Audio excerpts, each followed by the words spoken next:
5-day guarantee, covering both frames and lenses. Visit an iMart Express today and save 40% on your new pair made with free same-day speed. From Nebraska's trusted news source, this is Channel 8 News at 6.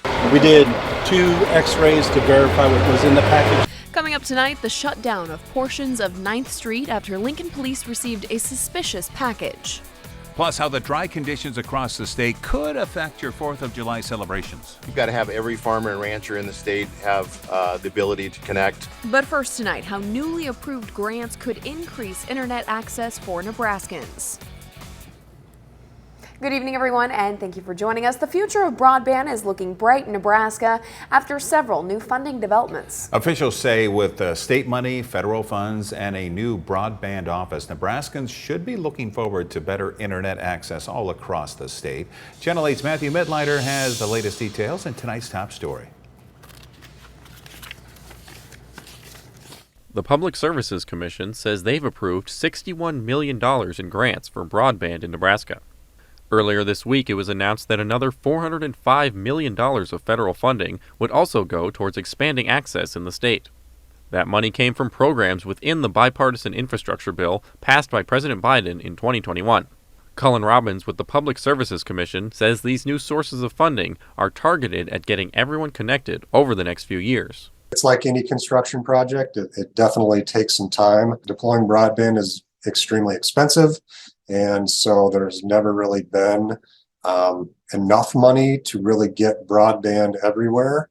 Robbins says all across society we've seen the need for internet grow, whether it's for education, working, or doing everyday tasks like scheduling appointments or applying for a job. Basically everywhere we've gone, which is I think almost 30 communities at this point, you hear the same thing, that availability is an issue. Getting service out there is important, and there's definitely demand for it. But these funds, along with the newly established Nebraska Broadband Office, will help us meet that need. The Nebraska Farm Bureau's president, Mark McHarg, says internet access is essential not just in urban areas, but in rural Nebraska as well.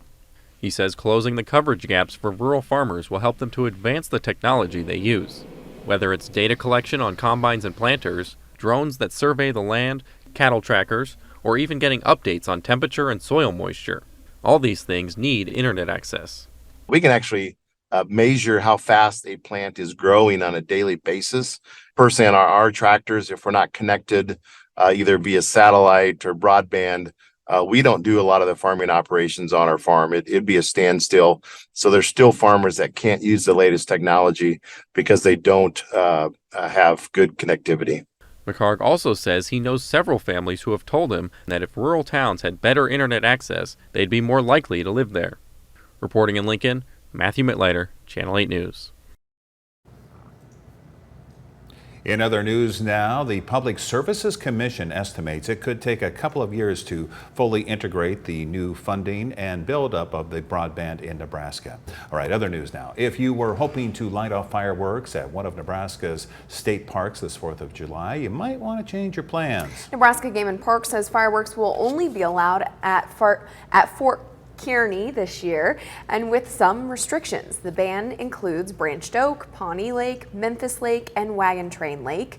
Officials say drought conditions just aren't suitable for fireworks this year. So if you're looking to visit Fort Kearney, fireworks will be allowed in a designated area from 8 a.m. to midnight. And that seems to be the theme really going on here lately, Rusty. Just drought conditions, and hopefully some areas in the next, X amount of hours will get some rain. Yeah, there is some rainfall trying to move into the Panhandle, and there is a severe thunderstorm watch for just the Panhandle, but those storms will try to make it out of the Panhandle into western Nebraska, central Nebraska, and hopefully eventually eastern Nebraska. So we all have a chance for storms tonight. It just kind of depends on how long they can last and how far east they can make it. So there's a severe thunderstorm watch until 9 p.m. Mountain Daylight Time. Here's where the storms are at right now. You can see it's way off into the corner, Sioux County, trying to move into Dawes County, and then another storm trying to move into the southwestern portion of just south of Scotts Bluff. Really, the Panhandle's been the hotbed for severe weather the last couple of days. South 27th and Yankee Hill Road, Honda of Lincoln, just a mixture of clouds and sun and a lot of 90s. 96 at the airport. We were at 101 earlier. 96 degrees in Firth, 93 in Milford and Friend, 94 in Seward. We've got a lot of 90s out there, but 80s for much of central and western Nebraska. For the forecast tonight, 95 degrees through 7 p.m. By 9 o'clock, 88 degrees and into the middle 80s by 11 p.m. with mostly sunny to partly cloudy skies. There are many chances for rain, though, for the entire state. We'll take a look in a few minutes. Thank you, Rusty. Lincoln Fire and Rescue gathered around the County City building this afternoon in downtown Lincoln. Lincoln police received a suspicious package, leading to a shutdown of 9th Street between K and J Streets for a couple of hours. Someone brought a briefcase to LPD saying they were being scanned and then left it there unattended. The package raised some eyebrows, leading to the investigation. It was taken out of the building and the LFR and bomb squad took over. We did 2 x-rays to verify what was in the package, and they came back inconclusive enough that we needed to open it remotely. Crews took an x-ray of the briefcase before hitting it with a water cannon shot. They didn't find any explosives inside, thankfully, and 9th Street was reopened after that. NU Tech Ventures is hosting a workshop with UNL to help community members pursue entrepreneurship. That's right. The workshop's called From Idea to Startup. It's to help people start a company, and it's especially tailored to startups using university intellectual property. Members were excited to learn about NU Tech's educational tools and connect with other entrepreneurs. We're providing education, we're providing information and tools, but even more importantly than that, we're getting people together in a room. We're bringing people together who just are at an early idea stage for a company, as well as some who have already started on their company building journey. The workshop ran all day at the Nebraska Innovation Campus, and it continues tomorrow. To learn more, visit nutechventures.org. Turning to some crime news now, 2 teenagers are in custody after a chase through North Lincoln. It started after an officer tried pulling over a vehicle near 27th and Vine around 3 a.m. on Tuesday. Police say the driver, 18-year-old Damian Schaefert, hit some curbs and sped off instead. The chase lasted to 30th and Fair Streets when Schaefert came to a stop, police say. He and a 13-year-old tried running, but police arrested them both. The 13-year-old was taken to his family. Schaefert faces multiple charges. Lincoln police say at least 7 vehicles were broken into overnight on Tuesday. It happened in the area around 84th and Adams. Most of the vehicles were unlocked, but 2 of them had a window shattered. Anyone with information on this, urged to call Lincoln police. Well, it's no secret, a lot of companies are having a hard time finding workers, and that includes nonprofits. Many say it's hurting those that need it the most. Channel 8's Veronica Barreto joins us here in the studio with more. Veronica? A new survey by the National Council of Nonprofits says nonprofit organizations are struggling with job openings in our state. Many are being creative to address the issue. 3 out of 5 Nebraska nonprofits are facing work shortage. That's according to the new survey. The Nonprofit Association of the Midlands says a lack of adequate staffing leads to suffering in our communities. Our challenge is when nonprofits lose resources, clients suffer, communities suffer. If I can't get in for services, that really can impact my life and my family. According to the survey, more than 60% are reporting job vacancies, and nearly half of them have more openings than before COVID-19 affected our communities. Hindry says this problem might be related to how the pandemic reshaped the job market. It used to be that our competition for nonprofit talent was maybe other nonprofits or government. It's now any business across the country, with the magic of Zoom and working from home, that can make that happen. The study also showed nearly 2/3 expect donations to decline or remain flat through the rest of this year. Right now, Nebraska nonprofits are attempting to push through this crisis with several strategies. Those include expanding benefits and providing training. Community Action says they have too seen the effects of the workforce shortage, but by offering workers growth opportunities through a grant program, they are starting to see improvements. That really allows us to provide training and certification support for individuals to get their CDA, Child Development Associate credential, or even a bachelor's degree or associate's degree to advance in the early childhood sector. So that's one of the ways we can attract people to our work and also support them in their educational attainment and goals. And Community Action says positive work environment also helps attract and retain workers. For more on this story, visit KLKNTV.com. All right, Veronica, thank you. Coming up on the news here at 6, new polling shows Trump's still in the lead, even after an historic indictment. The latest on the race for the White House is next. The sparks are flying at Ernie's and Ceresco's Star Spangled Savings Event. Our store-wide savings are sizzling, so if you're looking for a sale to light your fire, Ernie's is your match. Our savings sizzle on furniture, mattresses, flooring, appliances, electronics, and Connecticut water systems. Sofas, just $3.99. Save up to $500 on Tempur-Pedic Breeze mattresses. It's a sparkling 4th of July, plus no interest for 5 full years. Kaboom! The fireworks start now at Ernie's and Ceresco and Ernie's Mattress First Lincoln. Isn't it crazy how time flies? We started Neiman & Sons in 1981. We've been in business for more than 40 years. Grandpa, you're that old? Yes, Nana and I started this business to help all of our customers with their exterior projects. We've fixed a lot of roofs over the years. Siding and gutters too. Nebraska storms sure keep us busy. So you'll be there even when there isn't a storm? Yes, Lincoln's our home and we'll be right here to help our customers. Thanks, Lincoln. Despite 37 federal charges, former President Trump remains well ahead in the race for the Republican nomination. A new poll from NBC even shows he's expanded his lead after being indicted. That trend hasn't been consistent among other polls, but it suggests a rematch with Biden could be in the future regardless of Trump's legal woes. While his support remains solid, there is a rift in support among some Republicans, especially after audio of Trump apparently incriminating himself went public.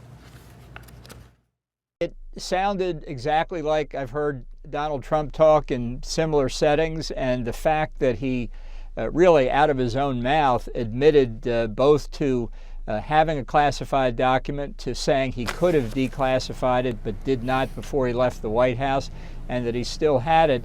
My first thought was, imagine a jury hearing that at trial. And if there are more pieces of evidence like that, the sooner this case goes to the jury, the better. That trial is set to begin in mid-August, but it's likely it'll start later. Even if Trump were convicted or jailed, he could still run for president. Bidenomics, that's the new phrase being pushed out of the White House today. That's right. Despite years of inflation and record high interest rates, the president spent the day touting the strength of the U.S. economy. He's calling his policies Bidenomics, and he says they're working. Here's what I mean by all this. Under trickle-down economics, it didn't matter whether you made things as long as you helped the company's bottom line. Even if that meant seeing jobs and industries go overseas for cheaper labor. Supply chains and key products moved overseas, like China and much of Asia. While there have been gains in the U.S. GDP and overall jobs, Biden's economic and overall approval ratings remain low. In national polling against Trump, many of the numbers remain neck and neck. We're going to see temperatures slowly decrease. We were at 101 today, so they kind of have to, but 90s are still in the forecast, and so is some rain. We'll take a look in a few minutes. Get more bang for your buck this week at Super Saver. 80% lean ground beef, only $2.88 per pound. Black Canyon Angus bone and beef strip steak, $4.98 per pound. Best Choice bratwurst, just $2.98. Super Saver, we sell for less. Duteau wants to know, what are you driven by?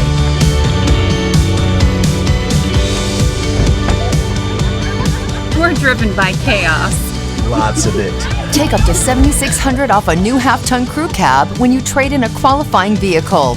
Or pick a new Equinox or choose from 1.9% financing or a $1,250 rebate. Become part of the Duteau family today. Online anytime at DuteauChevrolet.com. Citizens of America, I want you to salute low prices at Schaefer's. Save over 40% on select Samsung appliances, like this 28 cubic foot French door with autofill water pitcher. Save $1,000, now just $13.99. Save $350 on this Samsung 3-rack dishwasher, just $449. Plus, get up to 18 months interest-free. Join me in saluting the spectacular savings at Schaefer's. More than just TVs and appliances. ABC's seamless steel gutters are larger and stronger than traditional gutters, carrying away 33% more water from your home and handling even the heaviest rains. Stay dry, look great with ABC seamless gutters. Learn more at abcofnebraska.com. Back again, huh? You must love losing. You're buying the next one. You gotta win one first. Okay. Right now, buy one of your faves and get another for only $1. Ba-da-ba-ba-ba. Since 1994, EP Foundation Repair has fixed over 20,000 basements. Look to us, like many of your neighbors have. Every job we do starts with a free estimate and comes with a transferable long-term warranty. Give us a call before it gets worse. Save big with 11% off in Menards. We have the energy-efficient appliances you're looking for. Criterion appliances are ready when you are. This Criterion stainless steel French door refrigerator is $1,499 after rebate. Let the light into your home with the Larson Storm Door. Larson split view storm doors allow for maximum natural light while having the easiest ventilation possible. This Lakeview split view storm door is $299.99 after 11% rebate. Save big money at Menards. Get star-spangled savings this week at Super Saver. Bar S Jumbo Franks only 98 cents. Best Choice butter just $2.97. 5-pound bag Best Choice red potatoes just $1.98. Super Saver, we sell for less. Now, your Storm Alert team forecast with Chief Meteorologist Rusty Dawkins. High temperatures today so far, 80s, 90s, and 100s. That's right. Lincoln did get to 101, actually. This will update. This is not the official number. That comes out around 7:30, 8 o'clock. But according to the National Weather Service out of Omaha, did get to 101 in Lincoln today. So it's the first time we've been in the triple digits this year. The last time we were in the triple digits was 103 back in September of last year. So it's been a while since we've been this hot, and it's still hot out there. Alacam at South 21st and L Street, it's toasty. 96 degrees at the airport, 94 degrees East Campus. So we've actually cooled off 5 degrees. Yay for us. 95 in Beatrice, still warm in Fairbury at 98, 96 in Hebron. Then you get into the 80s the further west you go. Dew points are up there too. Boy, upper 60s, lower 70s. So that gives us a 102 for a heat index in Lincoln. It was at 105 earlier, so, 100 in Beatrice, 101 for a heat index in Hebron. So it's high. This is July, August kind of things going on. And we've got some showers and thunderstorms and a severe one here. This is for Sioux County, Dawes County, and Box Butte County. That's likely got some large hail and some damaging wind in it. This is all going to try to make its way out of the panhandle by about 7 or 8 o'clock tonight. You can see those isolated storms. They'll eventually make it into central Nebraska, I think, overnight. Now, by the time they get past sunset, the likelihood of them being severe is going to be less and less likely. Still, it's not 100% that we won't see severe weather, but isolated storms tend to kind of pulse up and then pulse down. Now, they are going to try to hang on, especially according to this one model. It's in southwest Nebraska by about midnight, and again, just an isolated severe threat. Makes it into central Nebraska by about 3 a.m., some heavy rain. Now, I hope this happens. It does make it into eastern Nebraska. This one model is saying the rain chance holds on from about Norfolk to Beatrice. This would be very welcomed in many neighborhoods, especially in eastern Nebraska. Now that moves on out to the east. The best chance for severe weather is where the yellow is located. That's that slight risk, but everybody, except for the very northeastern corner, is under a marginal risk. That's level 1 out of 5, so just 1 or 2 severe storms going to be possible. Now let's go to Thursday, another chance for some severe weather. This time it looks like to be a wind issue. Notice how this is bowing out a little bit. This will eventually make its way into eastern Nebraska. It might fizzle a little bit as the sun goes down, but still a chance for some strong storms. And that all moves to the east, and scattered showers and thunderstorms overnight Thursday into very early Friday morning, and maybe some lingering showers by early Friday. So because of that, from about Omaha, Lincoln, west, all the way to Scotts Bluff, so basically along and south of Interstate 80, maybe just a little north, a slight risk. That's a level 2 of 5. And then the marginal level 1 risk a little further north. So, and just to throw in another chance, Friday has another chance, a level 1 marginal risk, about in the same place that that slight risk is as well. So how much rain are we looking? If we have all this severe weather potential, we got to have rain potential, right? And we do. Now, take this for what it's worth. This is just one model saying, yeah, there's going to be quite a bit of rain in some spots. This is all the way through Sunday. So we're talking Thursday, Friday, Saturday, and Sunday. 2-3 inches of rain possible. I don't want to promise that. We all know how things have gone this year so far, but there's a chance. Upper 60s and lower 70s tonight. Partly cloudy in Lincoln. Storms overnight into early tomorrow morning. North wind at 5 to 10 miles per hour. Cooler tomorrow, but still in the 90s. 93 in the capital city. Dew points in the 60s. Middle and upper 60s, and the heat index is going to be hot, but not as hot as it was today. 93 degrees with those storms possible in the morning, and then your 7-day forecast looks like this. 80s for a couple of days, Friday and Saturday, before we get back into the 90s Sunday and almost all of next week. 4th of July and beyond has a small chance for thunderstorms. So there's chances out there for rain. That one model showing an awful lot of it. I don't think that's going to happen that much, but at least there's a chance. All right, thank you very much, Rusty. Still to come in Sports Night, it's a big day for the Big Red. One of the